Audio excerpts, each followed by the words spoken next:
go with you if you want me. Ibu permisi, mau tanya nih, nama dan sebagai ini usaha apa nih kalau boleh tahu? Nama usahanya di sini kan kita untuk kopi-kopian. Nah itu terus namanya Old House. Kita berdiri tahun 2020, tepatnya 24 September. Nah, di sini tuh produk unggulannya itu apa saja nih Bu? Kan di setiap kayak kafe-kafe itu kan pasti ada produk unggulannya. Di Kondisi Malang ini apa aja Bu? Produk unggulan. Ini saya cerita dari awal nggak apa-apa? Nggak apa-apa. Dari pertama kali buka kita itu mengenalkan Turkis. Dimana Turkis kan soalnya kan jarang gitu kan ya di sini. Nah ini kopi-kopian ini yang mendirikan itu anak saya. Waktu itu dia masih kelas 3 SMA, dia nggak mau kuliah tapi dia pengen usaha. Nah, waktu itu sebelum pandemi. Sebelum pandemi saat itu.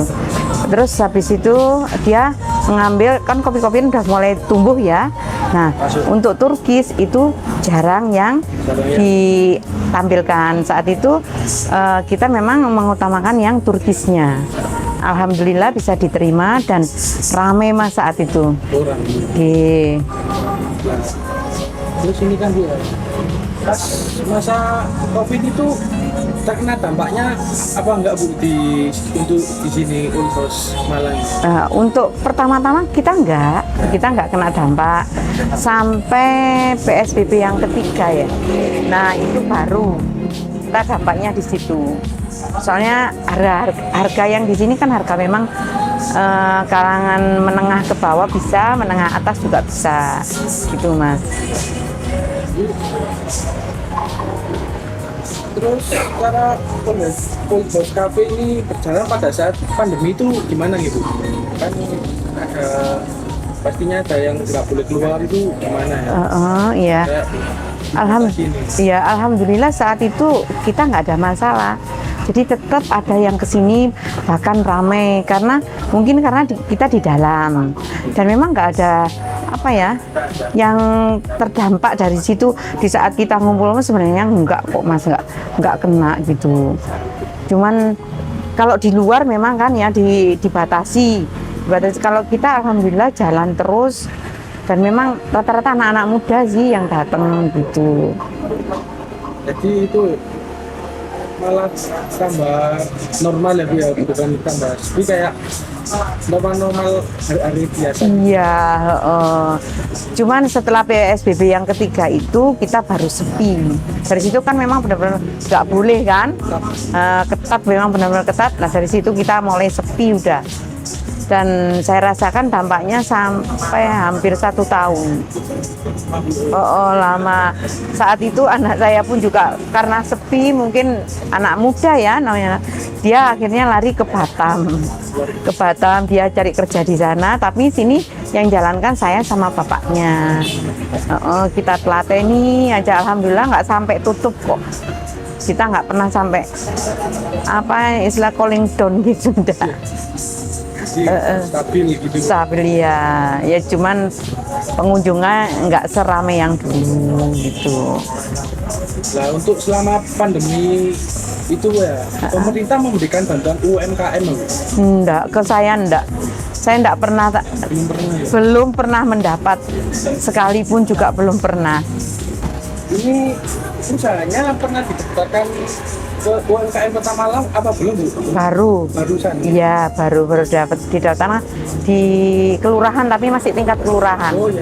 Iya, di kelurahan. Di proses gitu Bu ya? Iya, kita IMB izin apa itu loh ya, iya itu baru akhir tahun kemarin lah mas. Jadi akhir tahun kemarin itu baru daftar? Iya, kita baru daftar itu. Jadi Kopi di sini itu tidak mengandalkan cuman kopi-kopian enggak Mas, tapi yaitu anak saya yang kopi-kopian, saya sebagai ibunya support untuk cateringnya. Oh, seperti itu. Soalnya kita kan saya dan anak saya suami itu baru di sini, istilahnya baru datang, tapi asli orang Malang. Asli orang Malang, tapi kita merantau lama, 19 tahun ada di Batam. Nah, terus kita balik ke sini, kena pandemi itu, buka usaha kena pandemi itu. Gitu. Tapi ya alhamdulillah dari catering itu membantu gitu. Lah ini kan juga kan kita didaftarkan ke UMKM lah itu bantuannya dari yang habis daftar ini kira-kira apa Bu ya? Kayak apa? Belum ya? Belum ada sama sekali ya. Belum ada. Jadi kayak masih baru hitungannya ya. Ya kayak proses-prosesnya itu ya gitulah Bu ya. Iya, bulan apa itu ya Mas ya? Itu ada pendaftaran sih dari sini, katanya itu ada bantuan atau apa gitu. Kita udah didaftar tapi kita nggak dapet itu. Nah ini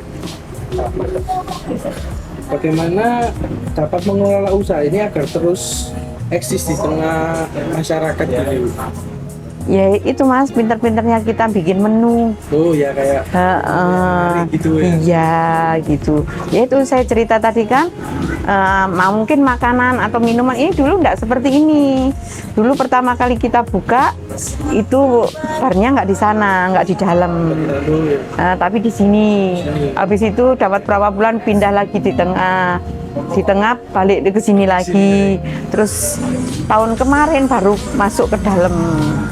Tapi alhamdulillah dengan masuk ke dalam malah sekarang sering anak-anak muda itu banyak sekarang. Dan konsepnya pun dulu kita nggak ada sasetan gitu, nggak ada. Jadi kopi-kopian seperti pada umumnya. Kopi-kopian seperti pada umumnya itu. Jadi menunya yang taruh apa, pokoknya yang macam seperti itu. Tapi setelah dilihat kok situasinya seperti itu, maka kita gabung dengan sasetan. Jadi kayak biar menambah variasinya. Iya, oh iya. Tapi menu yang dulu kayak Turkis itu kan andalan kita kan, tapi tetap ada gitu. Masih bertahan itu. Iya, iya. Ya di sini yang paling penting dalam usaha ini apa nih? Yang kayak pentingnya di sini tuh kayak buat apa kadang itu nongkrong atau nongkrong ada, kadang ulang tahun, terus rapat-rapat itu ya rapat nggak banyak sih, paling 12 orang gitu itu sudah ada, paling 10 sampai 15 orang lah itu ada beberapa dari, ada anak muda, ada karang taruna, ada anak-anak sekolah, juga ada mahasiswa juga ada, terus bapak-bapak juga ada. Jadi kalangan kita itu dari SMP, anak SMP ada, sampai yang sepuh-sepuh gitu. Jadi seringnya itu kayak tongkrongan nyantai. Iya, tongkrongan nyantai. Biasanya sih kami itu ramenya hari Kamis, Jumat, Sabtu. Kamis Jumat kayak pas mau weekend. Iya, itu biasanya rame. Tapi kalau dulu enggak, kalau dulu itu sampai kalau weekend malah nggak dapat tempat. Saking ramenya. Iya, kita nolak-nolak itu sering. Tapi kalau sekarang enggak. Sekarang ya gitu. Ya. Nah, ini pertanyaan terakhir ya Bu. Iya. Kira-kira motivasi kepada kayak pemula bisnis kayak gini tuh kira-kira apa gitu, kayak usaha gini motivasinya itu gimana untuk biar bisa sampai kayak udah rame gini sama bisa bertahan gitu. Motivasinya. Maksudnya motivasi untuk pemula gitu ya. Ya kalau untuk pemula motivasinya nggak boleh, kalau usaha itu nggak boleh nyerah, nggak boleh gampang nyerah. Memang semua usaha itu ada fluktuasinya, kadang-kadang naik, kadang-kadang turun lah. Di saat turun itu kita nggak boleh bosen, harus tetap semangat. Tetap semangat itu. Itu seperti yang saya ajarkan sama anak saya. Anak saya dulu ya gitu, waktu kelas 3 rame, seneng dia. Sampai lulus dia rame, masih rame. Setelah lulus dapat setengah tahun, down. Nah, di saat down, dia udah gimana, dia buka usaha yang lain. Monggo, tapi di sini tetap saya jalankan. Uang lain tapi masih tetap ya. Dia pertama itu kan rame ya, rame sekali, terus akhirnya dia buka lagi di teh di Madiopuro sana. Ternyata dia nggak jalan. Habis itu balik lagi, Bu, gimana? Sini pas sepi. Bu, ini gimana? Ya harus jalan. Nah, ini tetap jalan. Aku tak kerja, coba ya Bu ya, kerja ke pabrik dulu, ke Batam. Batam kan industri kan, ya ke sana. Tapi ini tetap saya jalanin terus, meskipun nggak ada orang, tetap buka gitu, konsisten ya. Yaitu saran saya buat anak-anak muda atau pemula-pemula, jangan mudah menyerah. Itu aja. Ini sekarang kita kan mau 3 tahun, ya alhamdulillah tetap jalan. Ngaten.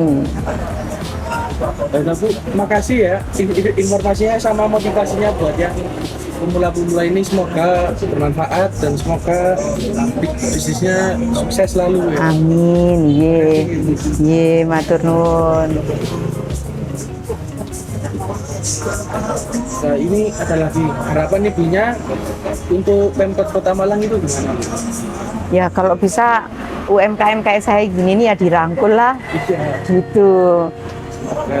Dirangkul lah, gitu loh. Soalnya ya jujur aja, saya sama anak kami sekeluarga itu memang di sini baru 2017 saya kesini, berarti baru 6 tahun ya. Ya 6 tahun. 6 tahun. Jadi dalam 3 tahun kita usaha yang lain, cari-cari celah kerja, tapi kerja di orang sih ikut lah, ikut kerja, habis itu buka usaha ini. Saat itu anak saya kelas 3 SMA gitu, dia nggak mau kuliah, maunya buka usaha.